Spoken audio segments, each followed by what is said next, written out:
ներկայացրեք, նկատի դրա մասին ներկայացրեցիք։ Պատվարժան դատարան ցույց ներկայացած միջնորդությունում ներկայացել եմ Մովսես Շարբազյանի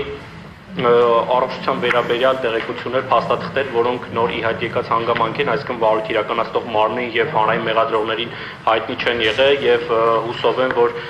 ժամանակ եղավ ծանոթանալ փաստաթղթերին։ Պատվարժան դատարան 26 թվականի հունվարի 26-ին Մովսես Շարբազյանը շտապօգնության ծառայության միջոցով տեղափոխվել է Էջմիածին բժշկական կենտրոն եւ անցել է համապատասխան հետազոտություն, որտեղ նրան ախտորոշվել է զարկերակային գերճնշում։ Դրանից հետո 26 թվականի փետրվարի 6-ին Մովսես Շարբազյանը այցելել է Master Med բժշկական կենտրոն եւ անցել է համապատասխան բժշկական հետազոտություն, մասնավորապես անցել է ուլտրաձայնային հետազոտություն եւ բժիշկ ռադիոլոգ Սրփուհի Սեթրակյանի կողմից արձանագրվել է այդ փաստաթղթերում,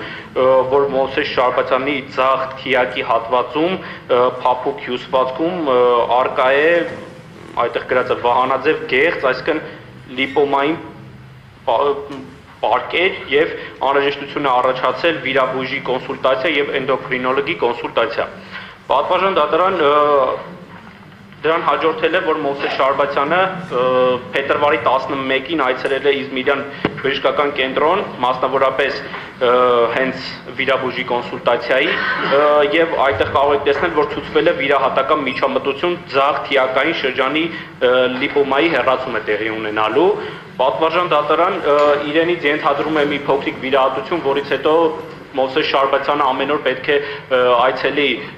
այդ բժշկական կենտրոն եւ վիրակապումները փոխի, որտեղ պետք է ստուգեն, դեղանեն եւ վիրակապումները ամեն անգամ փոխեն, իսկ պարբերականությունը չեմ կարող ասել, ինչ պարբերականությամբ պետք է այդ վիրակապումները տեղի ունենան։ Ինչպես կապված է էնդոկրինոլոգի կոնսուլտացիային, ճիշտն ասած մեզ էնդոկրինոլոգը, այսինքն այս դեպքում Մովսես Շարբազյանի կինը զանգահարելով տեղեկացրել են, որ անալիզներ պետք է անցնեն թվով 2-ից 3 անալիզ, որը ներկայացրել են, որ տնային կալանքի պայմաններում է, չի կարող անցնել, շուտ կարող է անցնել, բայց չեն կարողանում կոնկրետ ժամանակը հստակեցնել, որ դատանի թույլտվությունները ստանան, որ կարող է գնալ բժշկական կենտրոն։ Պատվարժան դատարան փետրվարի 22-ին Մովսես Շարբազյանին նույնպես շտապօգնության ծառայության միջոցով էլի տեղափոխել են Էջմիածին բժշկական կենտրոն, մասնավորապես սրտաբանական բաժանմունք, որտեղ անցել է համապատասխան հետազոտություն, մասնավորապես սրտի էխո, այդտեղ նշված է, թե ինչ բժշկական հետազոտություններ է անցել սրտի հետ կապված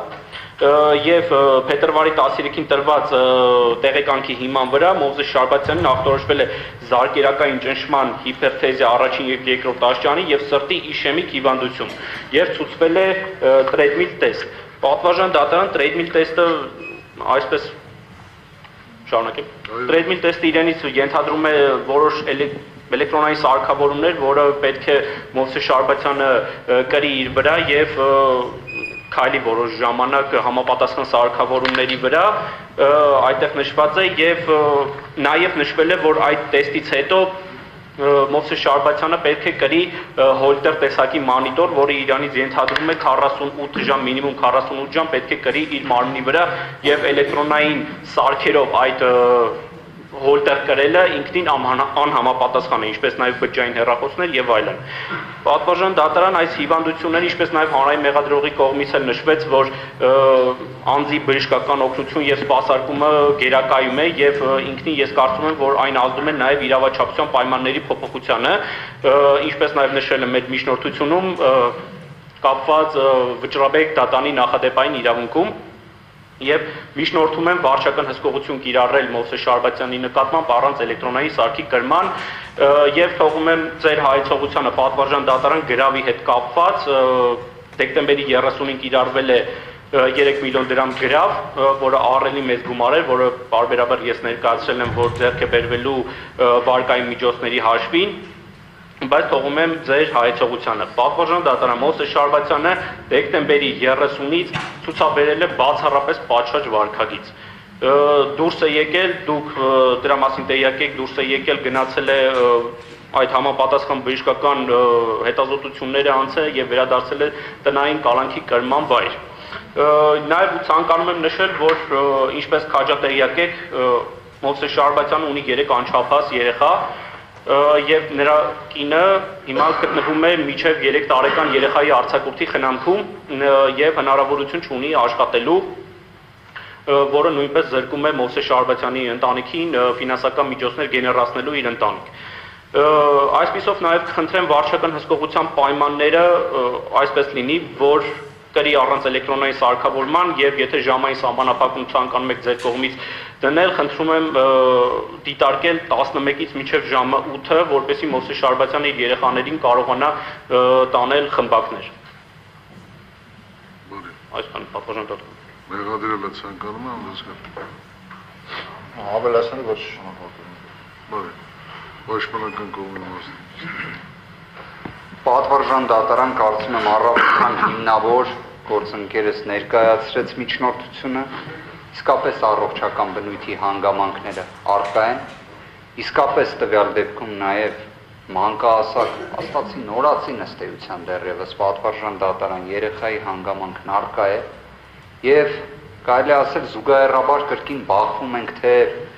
անձի բժշկական օգնության, սպասարկման, ապահովման գերակայության տեսանկյունից հանգամանքին,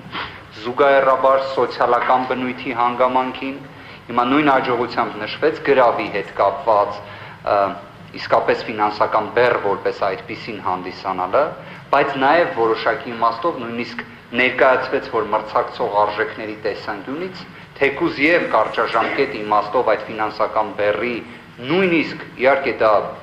շատ անհամաչափ կլինի պատվարժան դատարան փաստացի կողմը ըստ էության միջնորդում էր, որ նույնիսկ գրավի չափի նվազեցման հարց դիտարկվեր, բայց եթե մրցակցող արժեքների տեսանկյունից ենք դիտարկում, թեկուզ կարող է նույնիսկ 30%-ով կամ չգիտեմ նման չափով ընդհանուր կշռի տեսանկյունից գրավի չափի ավելացում լիներ, բայց խափամամիջոցի փոփոխություն լիներ այս ինտենսիվության տեսանկյունից, որ հետագայում նույն այդ բեռը կարողանային հոգալ։ Այսինքն մենք ստեղ կարելի ասել կարճաժամկետ եւ երկարաժամկետ լուծման տեսանկյունից պետք է նայենք եւ իսկապես դրա հավասարակշռման տեսանկյունից նայենք։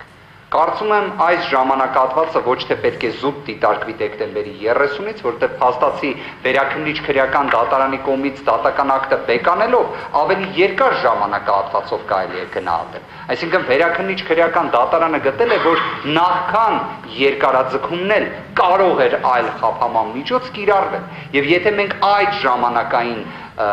կտրվածքով ենք դիտարկվում, ստացվում է պատշաճ վարքագծի ժամանակահատվածը ավելի երկար։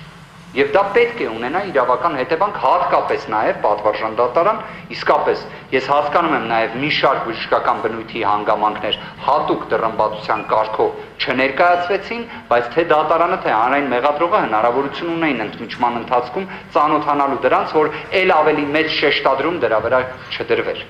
Կարծում եմ ակնհայտ է, որ տվյալ դեպքում նաև հանրային շահից էլ հավասարակշռման տեսանկյունից մրցակցող արժեքների իսկապես առավել քան բավարար հիմնավորվել է ավելի նվազ խափաման միջոցի կիրառումը։ Շնորհակալություն։